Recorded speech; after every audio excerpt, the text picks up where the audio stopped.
آله وصحبه أجمعين. أما بعد،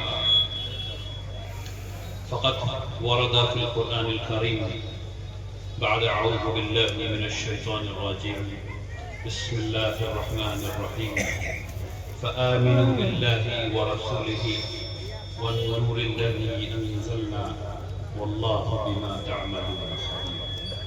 صدق الله العظيم. وقال النبي صلى الله عليه وسلم خيركم من تعلم القرآن وعلمه. علماء کرام، معزز مہمانان گرامی، عزیز طلبہ، السلام علیکم ورحمۃ اللہ وبرکاتہ۔ اللہ سبحانہ و تعالیٰ کے احسان ہے، اللہ کا لاکھ لاکھ شکر ہے کہ اللہ تبارک تعالیٰ نے ہم سب لوگوں کو یہ توفیق عطا فرمائی کہ اللہ کے بھیجے ہوئے نور کی اس منزل میں ہم لوگوں کو شرکت کا موقع ملا جسے ہم قرآن کریم کہتے ہیں۔ سبحان اللہ و بحمدہ، سبحان اللہ العظیم۔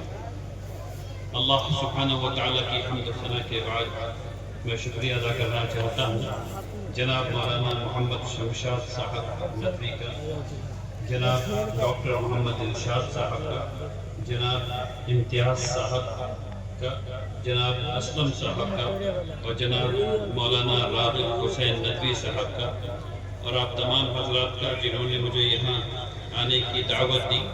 اللہ تبارک تعالیٰ آپ تمام حضرات سے قبول فرمائے، آمین یا رب العالمین۔ اگر آپ حضرات بیٹھ جائیں تو بات زیادہ اچھی سمجھ میں آئے گی۔ آپ کے پیچھے جو لوگ ہیں ان کو مشکل ہو رہی ہے۔ ویڈیو یہاں سامنے بن رہا ہے، سب لوگوں کو ویڈیو بنانے کی کوئی ضرورت نہیں ہے۔ انشاءاللہ بات سنیے، بات اور بہت لمبی بات مجھے کرنی نہیں ہے، اس لیے آپ سب لوگ تشریف رکھیں۔ وقت 10 بجے سے زیادہ کا ہو چکا ہے، ٹھیک ہے۔ اور جب میں نے کہا کہ بیٹھ جائیے تو منہ سے تو انسان بیٹھتا نہیں ہے، تو بات کرنے کی کوئی ضرورت نہیں۔ انشاءاللہ جہاں کھڑے وہیں بیٹھ جائیے، جہاں کھڑے ہیں وہیں بیٹھ جائیے انشاءاللہ۔ آپ لوگ بھی بیٹھ جائیں گے، ہر کو کرنے کی ضرورت نہیں پڑنی چاہیے، آپ لوگ بھی بیٹھ جائیے انشاءاللہ، اور پوری سنجیدگی کے ساتھ جو بات کہہ رہا ہوں اس کو سمجھیے اور سنیے انشاءاللہ۔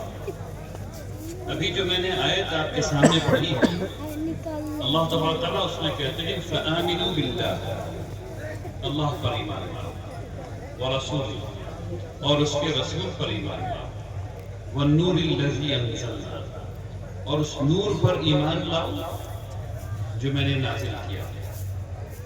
اللہ تبارک تعالیٰ نے قرآن کو، چونکہ قرآن ہدایت کی کتاب ہے، وہ مثل روشنی ہے، اس لیے اللہ تبارک تعالیٰ نے اس کو نور کہا، اس پر ایمان لاؤ۔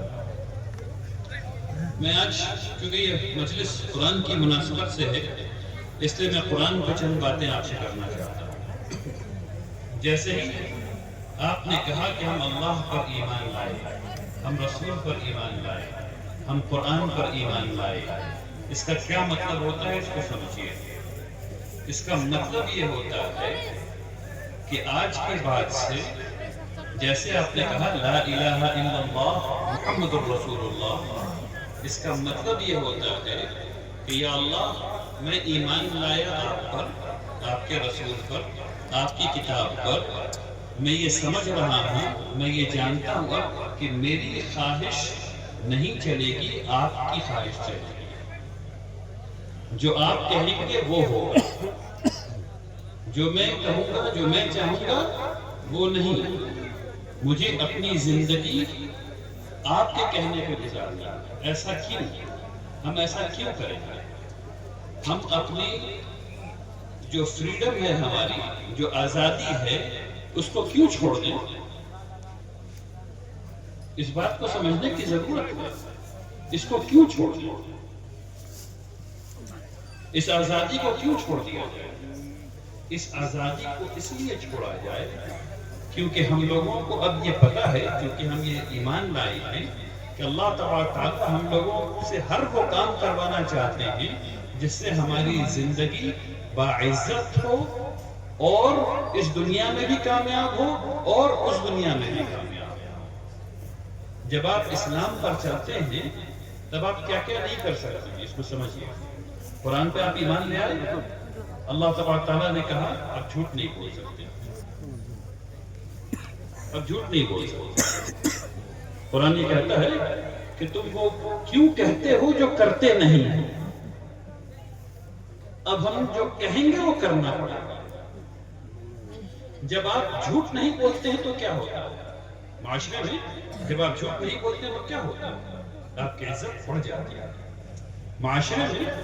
جب آپ وہ کام کرتے ہیں جو کہتے ہیں کہ میں کروں گا تو کیا ہوتا ہے؟ آپ کا اعتماد بڑھ جاتا ہے، آپ کو لوگ عزت کی نگاہ سے دیکھنے لگتے ہیں۔ یہ ہے فائدہ اس کا۔ لیکن اس فائدے کو حاصل کرنے کے لیے قرآن شریف میں جو لکھا ہوا ہے اس کو ماننا۔ اگر نہیں مانیں گے اور صرف مسلمان نام کے رہیں گے تو اس بات کو خوب سمجھ لیجیے، اس بات کو خوب سمجھ لیجیے کہ رسول اللہ صلی اللہ علیہ وسلم کے وقت سے پہلے کا جو زمانہ تھا اسے جاہلیت کا زمانہ کہا جاتا ہے۔ جاہلیت کا کیا مطلب ہوتا ہے اس کو سمجھیے۔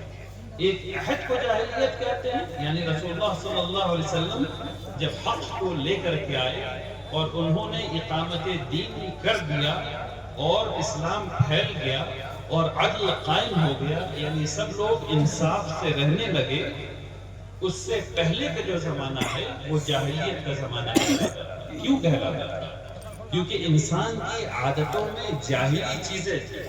مثلاً کیا کیا چیزیں ہیں جو جاہلی ہیں، یعنی جو جاہلیت کے زمانے کی ہیں؟ ان میں سب سے پہلی چیز یہ ہے عصبیت، جسے رسول اللہ صلی اللہ علیہ وسلم نے اپنے خطبے میں اپنے جوتے کے نیچے ایسے ایسے کچل دیا۔ عصبیت کیا ہے اس کو سمجھیے۔ عصبیت وہ چیز ہے جس میں آپ نے کچھ نہیں کیا لیکن فخر ہے۔ مثلاً آپ عورت پیدا ہو گئے، آپ کو گھمنڈ ہو گیا کہ میں عورت ہوں۔ فیمنزم ایک چیز چل رہی ہے آج کل، ٹھیک ہے نا؟ وہ گھمنڈ ہو گیا کہ میں عورت ہوں۔ آپ مرد پیدا ہو گئے، آپ کو گھمنڈ ہو گیا کہ آپ مرد ہیں۔ اس میں آپ کے گھمنڈ کرنے کی کیا بات ہے؟ آپ نے کیا کیا اپنے مرد ہونے میں؟ سوچی تھوڑی دیر۔ عورتوں نے کیا کیا عورت ہونے میں؟ یہ جو گھمنڈ ہے نا، یہ جو زبردستی کا فخر ہے، یہ عصبیت ہے۔ اس کو رسول اللہ صلی اللہ علیہ وسلم نے اپنے جوتے کے نیچے ایسے ایسے کچل دیا۔ افتخار کس میں؟ اچھائی میں، سچ بولنے میں، خدمت میں، کیونکہ یہ آپ کر رہے ہیں، یہ آپ کر رہے ہیں۔ باقی تمام چیزیں جو جس میں آپ کو کوئی لینا دینا نہیں ہے وہ سب جاہلیت کی چیزیں ہیں۔ تو ایسا نہیں ہے کہ اسلام آنے کے بعد عادتیں جاہلی نہیں ہوں گی، ہو سکتی ہیں۔ مثلاً دوسری چیز دیکھیے کیا ہے، آپ ایک خاص خطے میں پیدا ہوئے۔ میں ابھی ایک دوسرے اسٹیٹ میں گیا، جھارکھنڈ میں گیا، تو وہاں دیکھا کہ وہاں جھارکھنڈی فکر موجود اور یہاں بہاری فکر موجود۔ ارے کل تک تم دونوں ایک ہی تھے، کل تک تم دونوں ایک ہی تھے۔ انسان نے ایک لکیر ایسے بیچ پہ کھینچ دی، انسان نے ایک ایسی لکیر بیچ پہ کھینچ دی، آپ تو زبردستی اپنی زمین پہ گھمنڈ ہو گیا۔ کیا رسول اللہ صلی اللہ علیہ وسلم نے اس قسم کا کوئی گھمنڈ کیا یا بتایا کہ کرو؟ بالکل نہیں۔ تو فخر کس چیز کا؟ اگر آپ بہار میں پیدا ہوئے تو بہاری ہونے میں فخر کہے گا۔ آپ نے کیا کیا بہار میں پیدا ہونے کے لیے؟ کوئی کام کیا تھا؟ تو بہاری ہونے میں فخر کہے گا۔ اور انہوں نے کیا کیا تھا جھارکھنڈ ہونے کا یا اڑیسہ میں پیدا ہونے کا یا بنگال میں پیدا ہونے کا یا دلی میں پیدا ہونے کا یا امریکہ میں پیدا ہونے کا؟ انہوں نے کیا کیا؟ کس بات کا فخر؟ یہ رسول اللہ صلی اللہ علیہ وسلم کی تعلیمات ہیں، یہ رسول اللہ صلی اللہ علیہ وسلم کی تعلیمات ہیں۔ ہم لڑکے والے ہیں، ہم لڑکی والے ہیں۔ آپ لڑکے والے ہیں تو لڑکے والے ہونے میں آپ نے کیا کیا تھا؟ آپ کو فخر کہا گیا۔ آپ لڑکی والے ہیں، آپ کو لڑکی والے ہونے میں کیا کیا؟ آپ کو فخر کرے گا۔ اس کو میں دوسرے طریقے سے اس طرح بھی سمجھاتا ہوں کہ میرا لڈو میٹھا، تمہارا لڈو تیتا۔ ایسا نہیں ہوتا میرے بھائی، آپ کا لڈو بھی میٹھا، میرا لڈو بھی میٹھا۔ جو بات سمجھنے کی وہ یہ کہ میرا لڈو بھی میٹھا اور آپ کا لڈو بھی میٹھا۔ تو یہ سب چیزیں اس بات کو سمجھیے، جب آپ کہتے ہیں کہ میں ایمان لایا اللہ کے رسول پر، تو وہ کام کرنا ہوگا جو رسول اللہ صلی اللہ علیہ وسلم نے بتایا ہے۔ اور رسول اللہ صلی اللہ علیہ وسلم نے ان تمام عصبیت کو اپنے جوتے کے نیچے ایسے ایسے کچل دیا ہے۔ اس لیے اگر آپ کو فخر ہے ان تمام چیزوں پر، اپنی نسل پر، ہم فلاں خاندان میں پیدا ہوئے، اس لیے میں فخر کر رہا ہوں۔ ارے میرے بھائی، میں اور آپ ایک ہی خاندان ہیں، میں اور آپ ایک ہی خاندان ہیں۔ میرے رگوں میں جو خون ہے وہی آپ کے رگ میں۔ کیوں؟ کیونکہ میرے اور آپ کے والد ایک ہی ہیں، حضرت آدم علیہ السلام۔ بات سمجھ میں آئی؟ یہ جو اونچ نیچ کی بات ہم لوگ کر رہے ہیں آج کل، استغفر اللہ استغفر اللہ استغفر اللہ، ہم لوگوں کے دل کٹ کیوں نہیں جاتے؟ ہم لوگوں کو بات سمجھ میں کیوں نہیں آتی؟ رسول اللہ